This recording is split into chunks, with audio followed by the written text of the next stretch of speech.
Ukrainian President Volodymyr Zelensky urged the UN Security Council to condemn Russia's continuous bombardment of civilian infrastructure. Scottish independence supporters are vowing not to give up after the UK's Supreme Court rejected their call for a new referendum. A man killed 6 people and injured several others in a mass shooting at a Walmart in Virginia, leaving another community now reeling on the eve of Thanksgiving. Ukrainian President Volodymyr Zelensky has called on the UN Security Council to pressure Russia into ceasing its airstrikes targeting his country's critical infrastructure. It follows Russia's latest attack on Ukraine's battered energy grid, robbing millions of power and water. Civilians have also died in these missile strikes.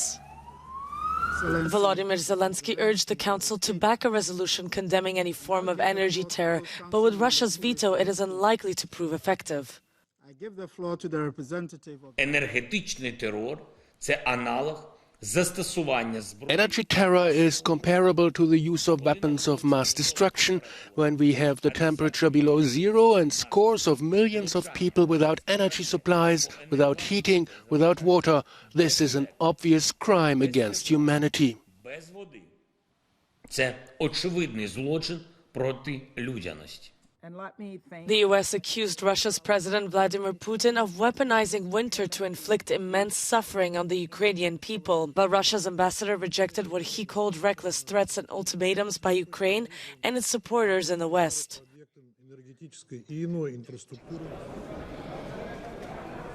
Meanwhile, the EU's parliament has responded to the plight of Ukrainians. Its president, Roberta Metsola, has launched a Generators of Hope initiative. The campaign calls on European cities to donate power generators and transformers to help Ukrainians get through the harsh winter ahead. Ukrainian officials believe Vladimir Putin is hoping the misery of power cuts and unheated and unlit homes will lower support for continuing the war. Campaigners for Scotland's independence from the UK are vowing not to give up after judges blocked their bid to hold a new referendum without London's approval. Scotland's First Minister Nicola Sturgeon said the Scottish National Party will use the UK election due by early 2025 as a de facto referendum. Now, the Westminster establishment may think it can block a referendum, but let me be clear, I am sure on your behalf today, no establishment, Westminster or otherwise, will ever silence the voice of the Scottish people. The ruling by the UK Supreme Court judges was not on whether Scotland should be independent, but rather on whether Scotland's Parliament has the right to call a vote on the issue without Westminster's permission. And the verdict was not what independence supporters wanted to hear. But Scotland's last parliamentary election did return a majority of pro-independence lawmakers for the first time, and the Scottish National Party is to hold a special conference in the new year to prepare its independence push.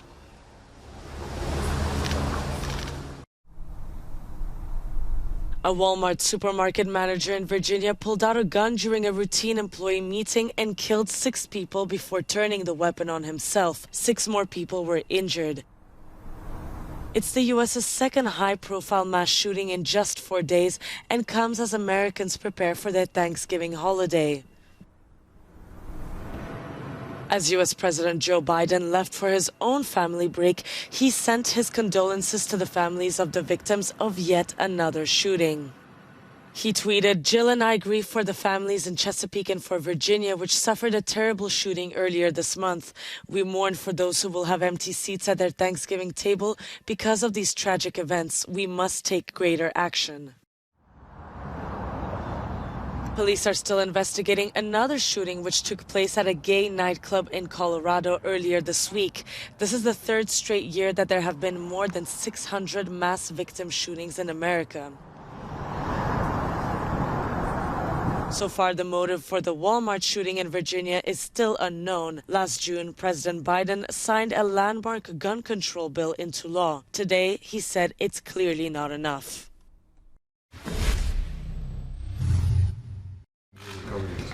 The leaders of Serbia and Kosovo have reached an agreement to end their dispute over licence plates. The European Union's top diplomat Josep Borrell announced a deal has been made on social media. He said that Serbia will stop issuing licence plates with Kosovo cities' denominations, and Kosovo will cease further actions related to the re-registration of vehicles.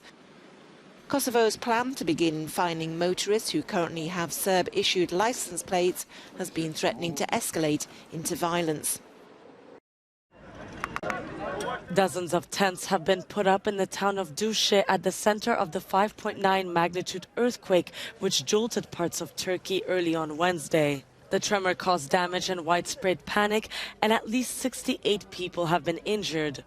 The tents were welcomed by those camping outdoors, too afraid to return to their homes. The destruction was limited, with officials saying around 80% of the buildings in the area have been rebuilt or fortified following a previous earthquake in 1999. Swedish authorities have arrested 2 people on suspicion of espionage in an operation in Stockholm. Officials said that one of the 2 suspects was accused of illegal intelligence activities against Sweden and against another foreign power. Authorities gave few details about the case, but Swedish media cited witnesses who described elite police rappelling from 2 helicopters to arrest a couple. Earlier this month, 2 Iranian-born brothers living in the country were detained for allegedly spying for Russia.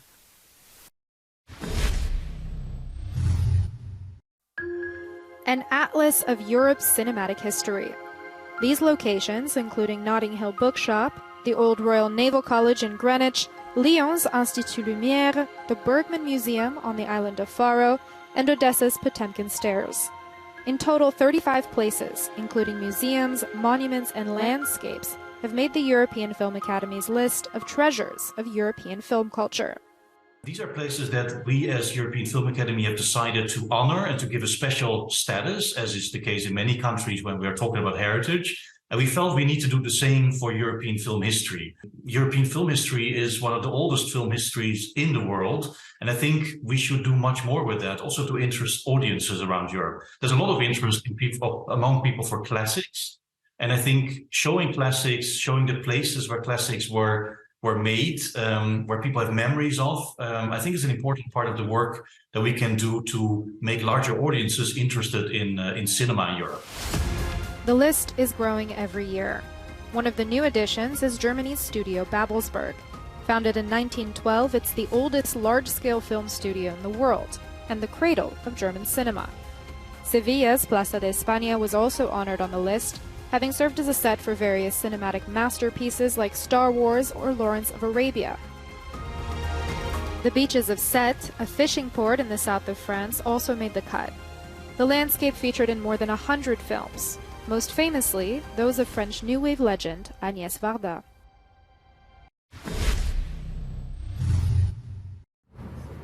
"48 hours after parting ways with Manchester United, Cristiano Ronaldo will be looking to hand Portugal a winning start as they take on Ghana in the World Cup Group H opener on Thursday. The sides previously met in the 2014 edition, with the 5-time Ballon d'Or winner scoring the winning goal. Elsewhere, Uruguay, who boast veteran attackers Luis Suarez and Edinson Cavani, will be firm favourites when they lock horns with South Korea in Group H. Uruguay also boasts a supporting cast of promising young players led by Federico Valverde of Real Madrid. The Koreans reached the semi-finals of the 2002 World Cup, but have failed to get beyond the group stage at their last 2 attempts. Our reporter Sam Ashu has more from Doha. The Brazilians are in town. Chiche's side kick off their World Cup campaign here at the Lusail Stadium later this evening against Serbia. And as always, it's a Brazil squad littered with stars, from the likes of Thiago Silva to Vinicius Jr. and of course the mercurial Neymar. As for Serbia, well, they've included Aleksandar Mitrovic in their squad despite him picking up an ankle injury. He'll be hoping to play some part in this FIFA World Cup. The other game in Group G sees Cameroon take on Switzerland at the Al Janoub Stadium. Of course, we've already had one shock here at the Lusail Stadium in terms of a South American side. Brazil will be hoping that they can turn on the Samba style right from the very start. Sam Ashu for Euronews in Doha.